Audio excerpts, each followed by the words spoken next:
I hope that Joe Biden makes the next 10 weeks as consequential as he can. I don't care about drawing outside the lines or what Republicans may think about it. This is within your purview. You can actually do it, and you should do it. And, one more thing, John, is you have a hell of a vice president right there who has a legal pedigree to sit on the Supreme Court, and let Republicans go crazy and ape. I'm even mentioning that option. That's floating? Are you floating? This is 7:39 a.m. on the East Coast. Did Bakari Sellers just float Vice President Kamala Harris as a potential Supreme Court nominee? Not only am I floating it, but I want to stir up everything. I want people's heads to explode this morning, so we go into the weekend just knowing that the chaos has not ended just yet. That's Bakari Crybaby Sellout Sellers calling for Supreme Court Justice Sonia Sotomayor to step down and have Joe Biden replace her with Kamala Harris. He said it was within Biden's purview to nominate Kamala Harris as the next Supreme Court justice. And all I gotta say is, these guys caping for Kamala are just as illogical and incompetent as the feminists. They're all completely chaotic, out of order. Kamala Harris lost. She was smoked in that election, the electoral vote and the popular vote. But somehow all of these delusional Debbies are sitting inside these group chats trying to devise a plan to put this pretending chameleon on top. As if the city girl president hadn't gotten away with enough scamming already. One option they're considering in the Democrat Party is to stage another coup on Joe Biden and make him resign so Kamala can become president for a month. And then the other option they're floating around is forcing Supreme Court Justice Sotomayor off the bench to allow Biden to nominate Kamala to the Supreme Court. These whiny soy boy nutcases and feminists, they're really losing it. Yeah, they're really out here trying to sell this idea to the public. The only thing worse than a 6-3 court is the possibility of a 7-2 court. And frankly, we do not owe anything to Supreme Court justices. We shouldn't feel beholden to people. We should be focused and beholden to our agenda, to our values, to our mission. Sonia Sotomayor is not our God or our significant other. She is not some deity. She is not entitled to our undying, everlasting support. The people who work in government are vehicles to enact our agenda that we all believe in. And when they themselves become an impediment to that mission, then they should step aside in service of that mission itself. First, most of the public are not in agreement with your agenda. We literally just had an election where your agenda was rejected. And what values are you holding up again? I'm telling you, for the people always stumping on values and upholding the system, it's funny how you're trying to rebel against the same system by bullying this lady off the bench. She's got a lifetime appointment in her position on the Supreme Court. So you don't get to make the decision on if or when she should retire. How y'all run around talking about my body, my choice, but you want to make the choice for Sotomayor? So Donald Trump's election victory renewing Democrats' anxiety of the future of the U.S. Supreme Court. Politico reporting that some lawmakers are suggesting that the 70-year-old Justice Sonia Sotomayor should resign immediately so Democrats can replace her during a lame duck session. How would that go over? Right? Shannon Bream covers the court, host of Fox News Sunday. Shannon, good morning to you. Wow. So Politico says this isn't simply some flight of fancy happening among among progressive activists online. It's a conversation members of the Senate are actively engaged in. Is this realistic? Yeah, I mean, I think the words they used were hair on fire. They want to know whether Justice Sotomayor feels good, is going to stick around another 4 years. Remember, there was pressure on her before this election to step down. We all have the rewind of remembering Justice Ginsburg and how much pressure was put on her well into her 80s and how it made her dig in and stay. There is a lot of potential peril for Democrats. First of all, they'd have to get Justice Sotomayor, who the last time I saw her on the bench looks actively engaged, healthy, completely able to do the job the way she's always done it. They'd have to convince her to retire, and then you take this chance with this very close Senate that you can actually push someone through in time. Would you want roadblocks or, say, a Manchin defection or others who are worried about whoever is eventually nominated, that they're not moderate enough? Actually having the votes to get that through, it's kind of tenuous. And would you want to leave an open seat for President Trump to walk in and fill on January 20th? I don't think so. There's a lot of risk involved in this plan. It's certainly a lot of risk involved here for the Democrats. At this point, I'm convinced they're playing Russian roulette, but I can't say that it'll never happen because look at what they did to Joe Biden. If they could make a sitting president drop out of his re-election campaign just 3 months out when he didn't want to, then they could threaten a Supreme Court justice and force her to retire, which would also be another close call that could potentially backfire in their faces. Because you would have to rely on everybody being on board with each other, quickly confirming the nominee to avoid leaving that seat wide open, literally dropping the decision right in Trump's lap. You know, for him to do exactly what you're trying to avoid. And that's taking the Supreme Court from 6-3 to 7-2. I see a lot of sexism and ageism too. And I think it's awful.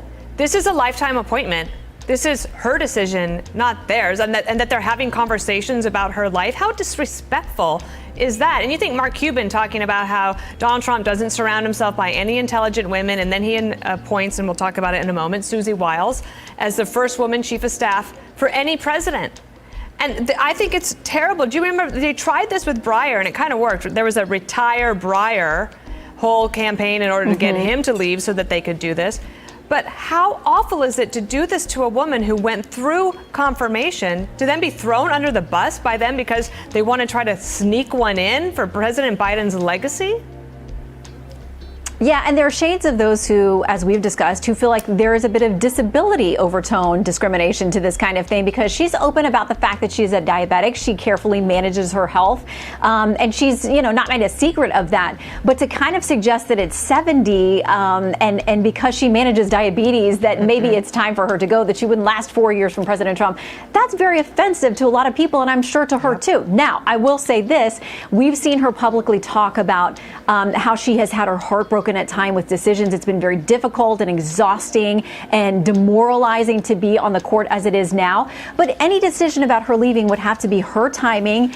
And as you said, a lifetime appointment for this woman who has done the work for years and years and years and seems completely capable of continuing. It's crazy how they're supposed to be for diversity, equity, and inclusion, and they're the same ones trying to bully the first Latina on the Supreme Court out of her position. Yeah, Sonia Sotomayor, she's a Puerto Rican. And not only was she the first Hispanic on the Supreme Court, but she's the first woman of color on the bench. Obama appointed her. Now they're up here trying to bully her into resigning, talking about she's old, and she's not even the first or second oldest on the bench. Then they keep bringing up her type 1 diabetes that she's had forever. She's 70. She's been a type 1 diabetic like her whole life since she was 7. And that didn't stop Obama from appointing her 15 years ago. But now all of a sudden, they're trying to make it seem like she's got some permanent physical disability that's preventing her from serving when she's been dealing with this long before she reached the Supreme Court. We have to be honest. If somebody on the other side did what Bakari Sellout did, he would have been called misogynistic, racist, and they will also say he's discriminating against her based on her age and diabetes. They're looking really crazy out here, doing all of this to get Kamala to take her place, which is absolutely insane, by the way. And then these demonic people really think they're God. Who said the younger person they put in office is going to outlive Sotomayor? Anything could happen. And let me tell you, I may not agree with all of her decisions, but right is right and wrong is wrong. And they're dead wrong for even thinking about bullying this woman out of her position. Now, if Nancy Pelosi is able to pull this off, then they can forget about Hispanic women, because they're going to vote against the party next time in even higher numbers. But all are not on board. Bernie Sanders, he's not going along with it. Some Democrats behind the scenes quietly talking about the possibility, should Justice Sotomayor step down, to allow President Biden to appoint someone who's younger. She's only 70 years old. Is that something that you would support? Do you think she should step down? No, I don't. Have you heard any talk of this? A little bit, yes. I don't think it's a sensible approach. And you don't think it's a sensible approach? Correct.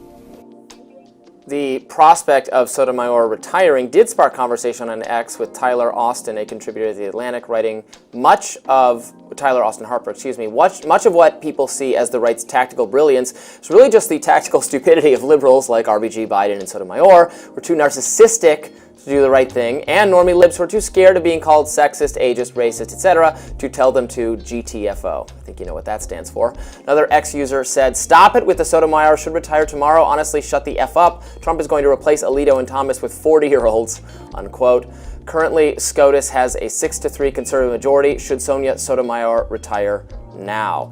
I'm going to say, so from the Democratic perspective, she absolutely should. I think she should absolutely retire right now. If I was a partisan Democrat, if I wanted to see more Democratic Supreme Court outcomes, I would be like, oh my God, this woman has to go now.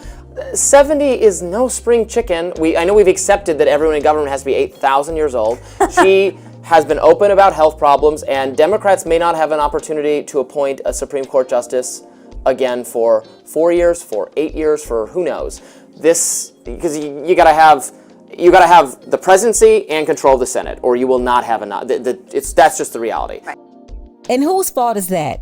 You have to win the election in order to be in the position to make a Supreme Court appointment. You also have to have cooperation with someone on the court that's ready to leave the bench. Remember, they have lifetime appointments, so you just can't kick them out. And yes, talking like this is absolutely crazy when they made such a big deal out of picking her in the first place when Obama appointed her. She was the first woman of color, the first Hispanic.